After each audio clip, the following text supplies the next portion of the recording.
Yesus kasihi,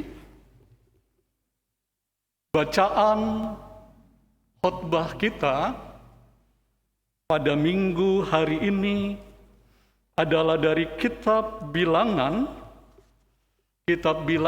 pasal 11 ayat 31 sampai dengan ayat 35. Dengan tema khotbah Biak Simaba Kejua-juan. Demikian firman Tuhan dalam kitab Bilangan 11 ayat 31 sampai dengan 35.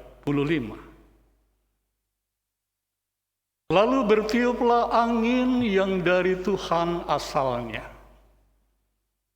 Dibawanyalah burung-burung puyuh dari sebelah laut dan dihamburkannya ke atas tempat perkemahan dan di sekelilingnya. Kira-kira sehari perjalanan jauhnya ke segala penjuru dan kira-kira 2 hasta tingginya dari atas muka bumi. Lalu sepanjang hari dan sepanjang malam itu dan sepanjang hari esoknya, bangkitlah bangsa itu mengumpulkan burung-burung puyuh itu. Setiap orang sedikit-dikitnya mengumpulkan 10 homer.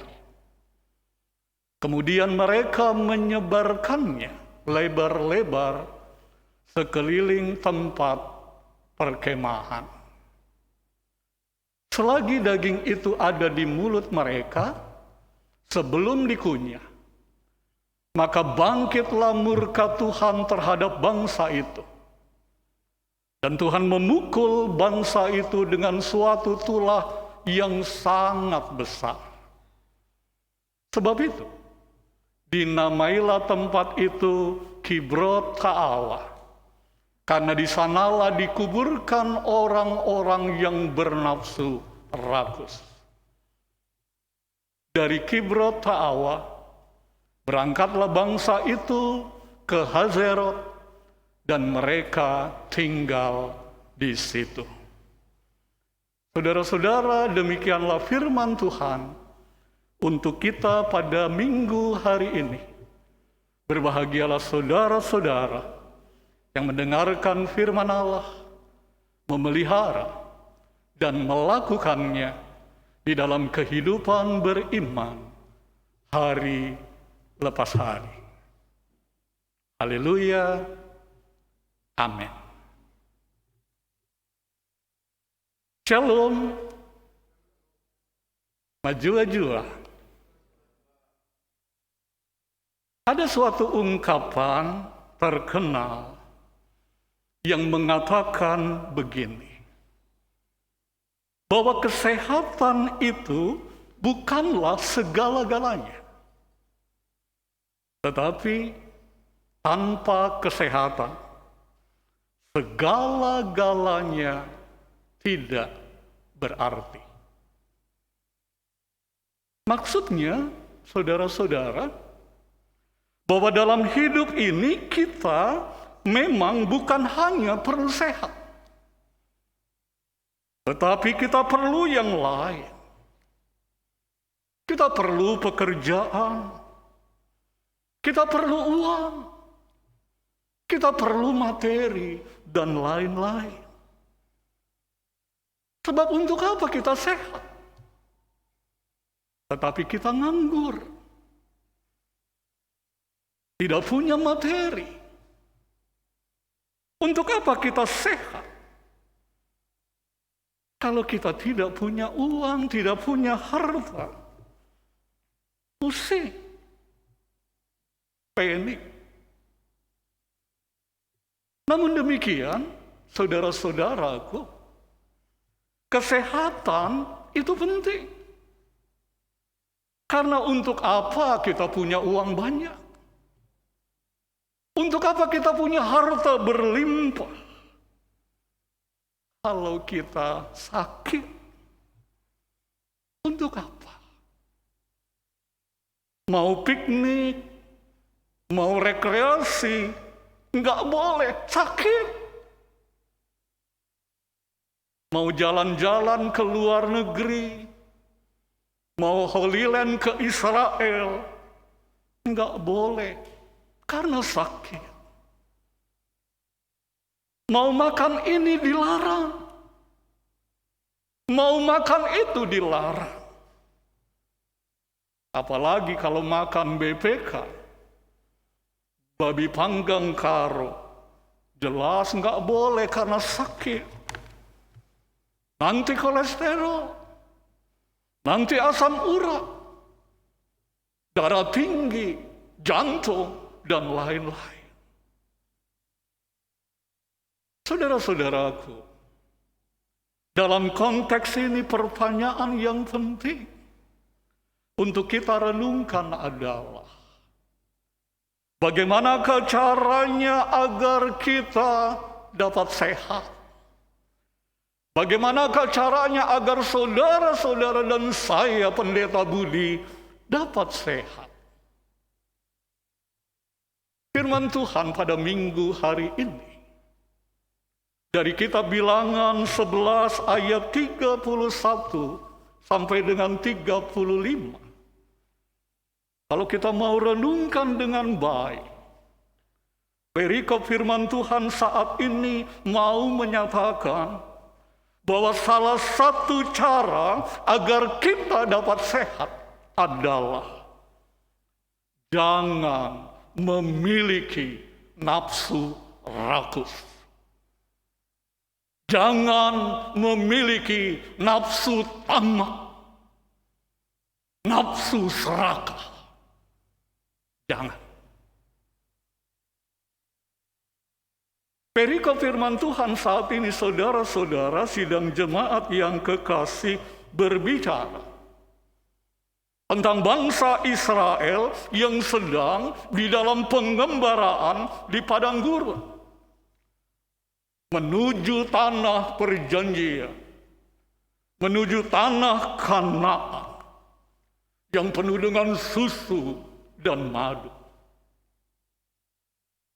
Dalam pengembaraan tersebut, saudara-saudara, Alkitab katakan bahwa Tuhan sudah memberikan mana kepada bangsa Israel.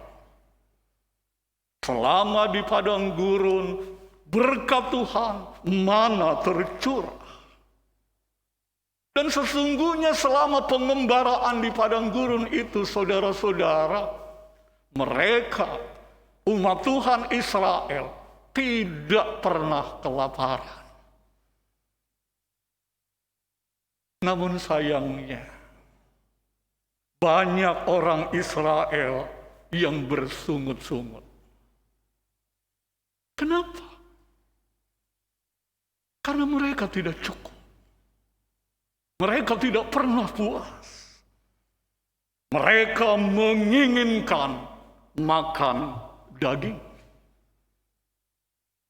Dan hal ini, saudara-saudara, bukan terjadi hanya sekali saja, tetapi berkali-kali. Suatu ketika, firman Tuhan katakan, Allah meniup angin yang membawa burung puyuh ke perkemahan bangsa Israel. Lihat ayat 31. Melihat ini, bangsa Israel bergembira, bersukacita. Makan daging nih. Dan kita bisa lihat dalam pembacaan Alkitab kita, mereka mengumpulkan burung puyuh tersebut selama 2 hari 1 malam. Mereka kumpulkan. Ayat 32. Begitu banyaknya, saudara-saudara, burung puyuh yang diberikan Tuhan, sehingga Alkitab katakan bahwa mereka sedikitnya memperoleh 10 homer daging puyuh setiap orang. Kurang lebih sekitar 3.000 kilo per orang. Bayangkan saudara-saudara, 3 ton daging puyuh per orang. Memperlihatkan apa? Memperlihatkan kerakusan, memperlihatkan ketamakan, memperlihatkan keserakahan. Akibatnya, Tuhan murka. Melihat bangsanya, umatnya rakus, tamak dan serakah. Tuhan menghukum mereka. Memberikan tulah. Sehingga orang-orang rakus tersebut, Alkitab katakan mereka mati sebelum mereka mengunyah burung puyuh itu. Ayat 33. Sidang jemaat GBKP Pasar Minggu yang Tuhan Yesus kasihi. Firman Tuhan saat ini secara gamblang dan jelas mau menyatakan bahwa Tuhan Allah tidak senang dan membenci orang yang rakus. Tuhan membenci orang yang tamak dan serakah. Kenapa? Karena kerakusan, ketamakan, dan keserakahan itu merusak dan menghancurkan tubuh. Merusak dan menghancurkan kesehatan manusia. Oleh karena itu, saudara-saudara, Alkitab menasehatkan kita untuk hidup di dalam pengendalian diri. Kitab Amsal 25 ayat 28 menyatakan begini. Orang yang tidak mengendalikan diri adalah seperti kota yang roboh temboknya. Saudara-saudaraku, kita manusia memang punya keinginan. Bapak, Ibu, saudara-saudara, pendeta Budi punya nafsu. Termasuk nafsu makan. Namun, firman Tuhan saat ini mau menasehatkan. Kendalikanlah dirimu.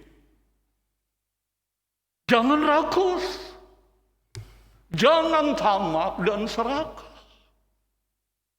Oke, kita punya nafsu makan, mau makan ini, mau makan itu. Tapi kendalikan dirimu. Jangan rakus. Jangan tamak dan serakah. Karena firman Allah katakan saat ini bahwa kerakusan, ketamakan, dan keserakahan itu merusak dan menghancurkan tubuh. Coba saudara-saudara renungkan hal ini, kalau kita makan sekenyang-kenyangnya sampai tidak bisa bernafas. Itu merusak dan menghancurkan tubuh. Dan bukan kita menjadi sehat.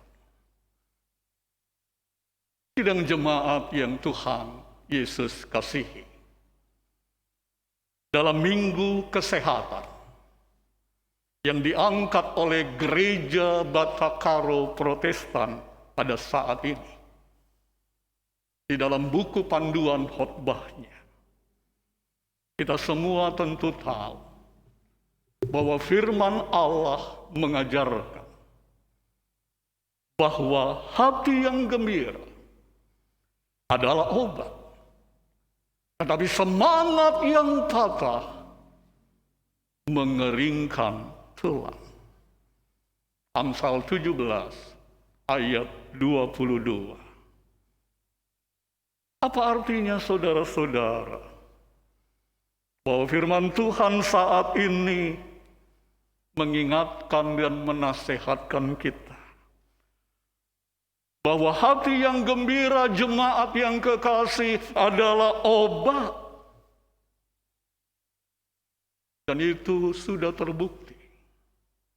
Sejak dahulu kala sampai dengan sekarang, di mana para dokter, para psikolog, para terapis juga selalu menganjurkan pasiennya untuk hidup gembira, untuk hidup dalam sukacita. Kenapa? Karena kegembiraan, karena sukacita adalah sifat yang memberikan shalom, sifat yang memberikan damai sejahtera, kesehatan, dan keberhasilan.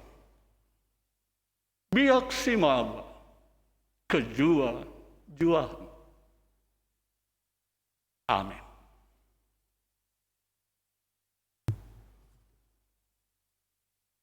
Mari kita berdoa.